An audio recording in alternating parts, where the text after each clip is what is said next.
Récidive quasiment nulle puisqu'on leur tire son permis dans un hôpital, en détention provisoire. Mais attention, la mesure qui a été prise, elle est quand même très restrictive de liberté.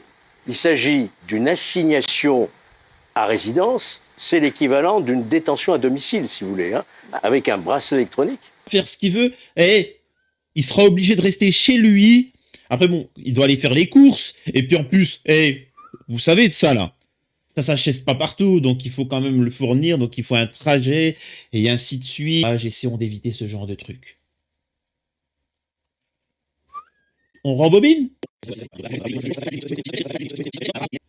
On en parle du mec où il y a le pédo qui a violé sa petite 6 ans, il l'a attrapé, il lui en a collé une, et après la police.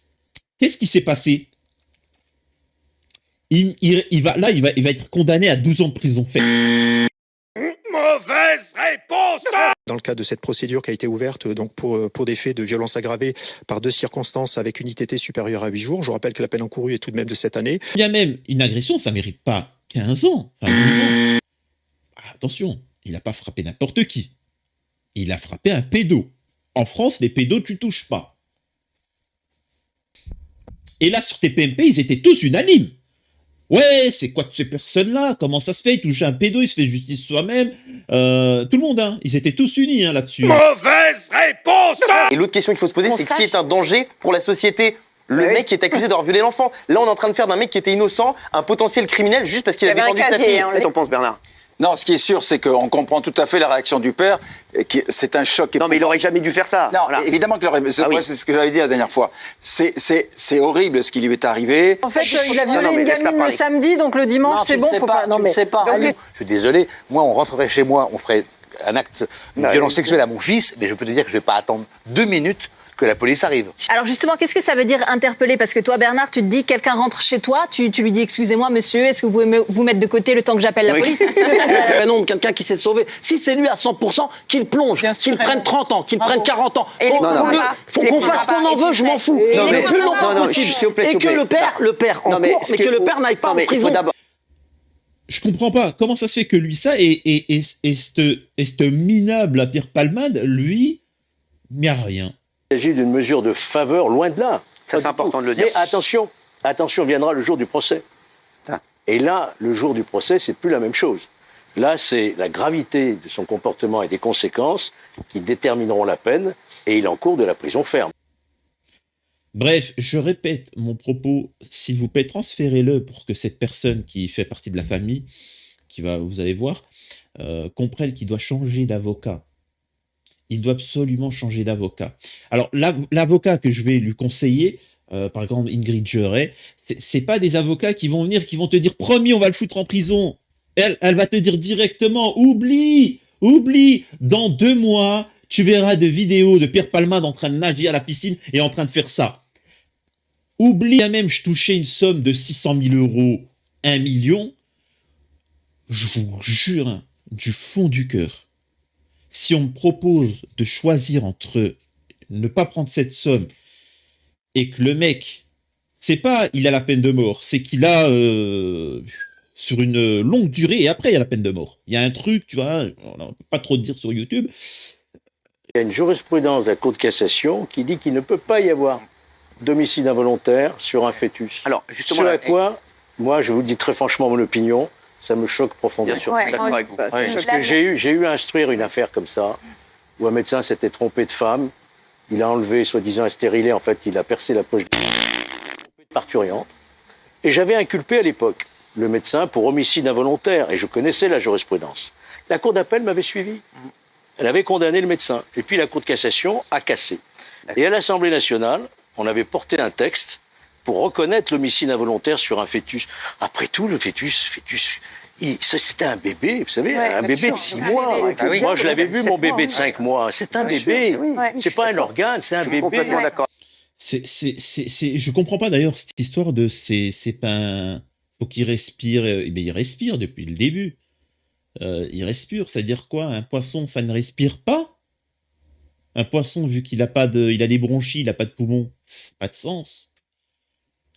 Une plante, elle respire pas avec des poumons, mais elle respire quand même. Enfin, il y a quand même, enfin, c'est quand même idiot ce qu'ils disent.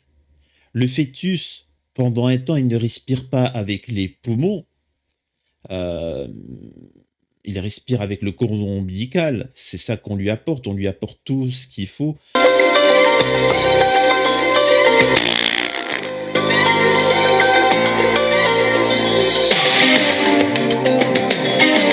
L'ovule et le spermatozoïde fusionnent et créent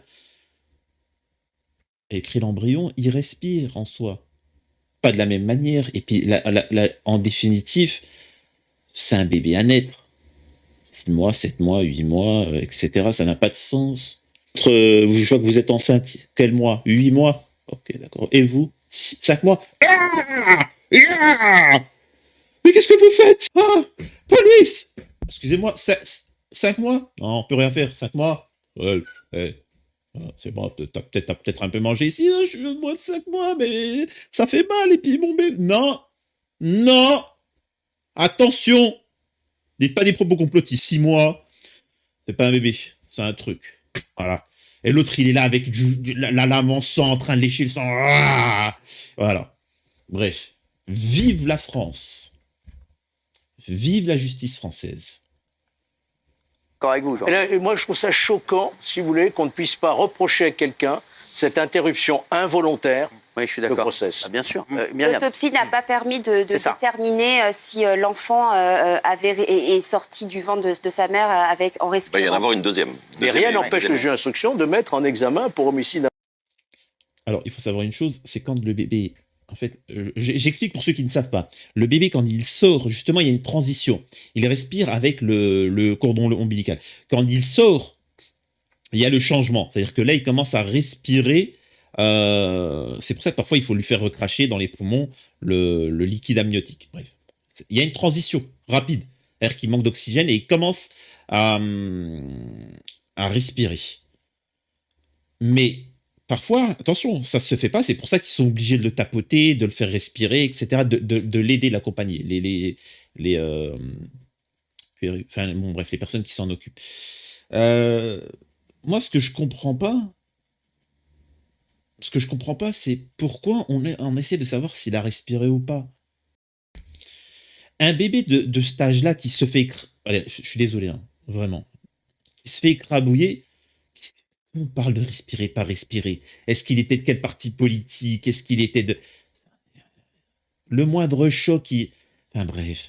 Ce qu'elle essaye de dire, c'est ils essayent d'atténuer le truc de machin. S'il y aura des séquelles, traumatisme ou autre, etc., ça prend du temps. Moi-même, d'accord, donc il faut aller faire des tests, etc.